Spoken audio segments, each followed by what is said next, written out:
everyone. Let us welcome our distinguished guest today.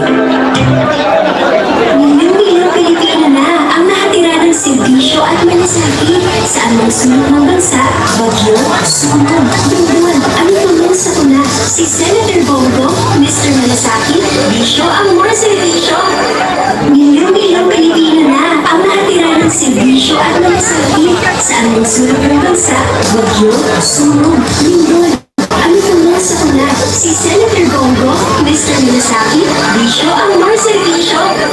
Milyong-milyong Pilipino na ang nakatira ng serbisyo at malasakit sa anong sulok ng bansa, Mr. Malasakit, Senator Bongo, walang iba kung hindi ang ating Mr. Pilipino, Philip Salvador!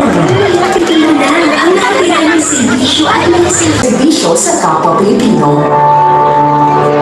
Let us all welcome our tireless advocate for service and compassion, Mr. Malasakit himself, Senator Christopher Bongo. Ladies and gentlemen, muli ay ating pong tawagin para magbigay ng tulumpati ang ating kuya sa Senado, Senator Christopher Lawrence Bongo. Narinig ko ang aking tokayo, si Board Member Christopher Jacinto. Tandaan ninyo mga Christopher, mabait yan ha. Tsaka may malasakit yan. Kaya lang, huwag lang Philip. Bakit naman? Mabait din. Anyway, salamat sa inyo lahat. Kanina nagpasalamat kasi si Board Member, dalawa raw po Malasakit Center dun sa Bicol, sa inyong lugar, sa Kangso. Huwag ko kayo magpasalamat sa akin. Sa totoo lang po, ako yung dapat magpasalamat sa inyo dahil binigyan niyo po ako ng pagkakataon na makapagserbisyo po sa inyo. Maraming salamat po sa inyo lahat. Hindi ko po sasayangin yung tiwalang binigay niyo po sa akin. Mga taga-Kamsur, magsiservisyo po ako para sa inyo lahat. At hindi po ako politiko na mga ngako. Gagawin ko lang po ang aking trabaho. Panahon po ng bagyo sa inyo, nasa lanta kayo, nandun po kami. Kahit kung hindi po ako, kahit yung aking team, ang aking mga staff, umiikot talaga dyan sa Kamsur para makatulong po. Isa lang po pakiusap ko sa mga barangay captains. Mataas po ang respeto ko sa inyo. Pinili kayo ng tao. You're superstars in your own right. Ang pakiusap ko lang po sa inyo, mga kapitan, tulungan natin yung mga kabarangay ninyo, yung mga mahihirap na wala pong ibang matakbuhan, kundi tayo po. Magtulungan po tayo. Tulungan natin yung mga pasyente, walang-wala talaga, na para man lang humaba pa ang kanilang buhay, tulungan natin. Lalo-lalo na yung mga mahirap na takot magpa-hospital. Tulungan natin sila. Diyan naman po ang gobyerno. Kaya kami PhilHealth tayo. Galit nga ako sa PhilHealth eh. Dahil sobra-sobra yung pondo nila habang naghihingalo yung mga pasyente na takot magpa-hospital. Tandaan natin, PhilHealth yan eh. Health nga, ang dulo. At dapat meron tayong masasandalan. Ang PhilHealth po, hindi negosyo yan. Insurance yan na meron tayong matatakbuhan tuwing tayo nagkakasakit. Kaya nga po yung PhilHealth, pinapirma ko na commitment during budget deliberation. Pinakomit ko talaga yung PhilHealth. Yan, papakita ko lang po sa screen sa inyo. Siningit ko lang po dahil napakahalaga po ito.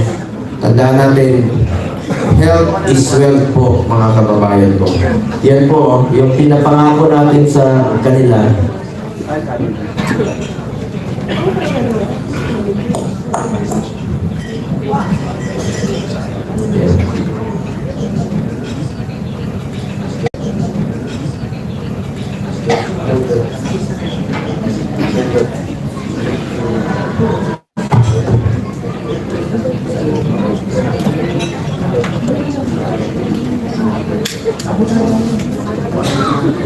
Mga kababayan ko, ayan.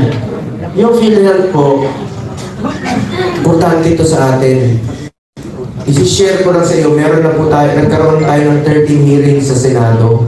Kasama po yung hiya ng ating mga health workers, yung mga BHW. I'm sure yung iba sa mga BHW nyo, nabayaran na po ang kanilang hiya, no? At patuloy ko po yung dininig. Sulit po ang pauulit. Naka 13 hearings na po ako sa Senado. Finally, last year, nabayaran po 27 billion. Na-release na po sa mga health workers. Dahil ingay tayo eh. Alam niyo bakit ako nag-iingay? Nag-hearing ako. You have the avenue. Yung Committee on Health, bukas po yun para sa inyo. After 13 hearings, nabayaran na po yung 27 billion na hiya ng ating mga health workers. Dahil services rendered na po yun, pinaghirapan nila yan, at patuloy ko po ipaglalaban ng ating mga health workers. Ngayon, na-discover natin sa PhilHealth, sobra-sobra yung pondo, ang baba ng kanilang coverage. Meron po isang provincial health officer ng Camarines Norte. I'm sure nabalitaan niyo yun. Nagkasakit, na-admit 4 million. Ang sinagot ng PhilHealth, 27,000. Na-admit muli. 6 million sinagot ng PhilHealth, 29,000. A total of 57,000. Namatay na yung pasyente, lugi pa siya. Dahil ang nalabas niya, nakaltas sa sweldo niya, 200,000. Bakit ganon? Ang baba kasi ng case rates ng PhilHealth. Ngayon, tinaasa nila this year ng 50% across the board. Pinakomit natin. Kaya tinanggal na nila itong single period of confinement policy. Ano mo ba yan? Alam niyo ba, noon, bawal mag-cover ng PhilHealth sa pangalawang pagkakataon. Halimbawa, tayo po yung na-admit. Pneumonia, diarrhea, pasintabi sa kumakain, bleeding. After 2 weeks, na-admit ulit tayo dahil hindi pa tayo magaling. Bawal nang i-cover ng PhilHealth. Yan yung tinatawag na single period of confinement policy. Tatanggalin na po nila effective October 1. At yung 24 hours confinement policy nila, nag-introduce na sila ng bago, emergency packages. Alam niyo ba noon, kailangan mo magpa-admit ng 24 hours bago ka i-cover ng PhilHealth. Kalukuhan naman yun. Dapat po mapakinabangan natin ang PhilHealth dahil para po yan sa kalusugan, katumbas po yan ang buhay ng bawat Pilipino. Tututukan ko po ang PhilHealth para sa Pilipino. Ngayon, meron na silang dental benefit packages, check-up sa mata, libreng masalamin, at iba pa. Yan po yung mga serbisyo pinangako nila na tututukan nila yung sa puso, angiogram, emergency cases, sasagutin na po nila yung 500,000. So yan po yung pinakomit natin sa PhilHealth. At tututukan ko po ito bilang chairman ng Committee on Health para sa inyo lahat po. Mga kababayan, gusto ko rin po una-una pasalamatan ang ating board member, Christopher Jacinto, Liga President from Municipality of Lupi, Camarines Sur, para pagkakaroon natin. Sir, maraming salamat po. At sino yung mga taga... Isahin ko na lang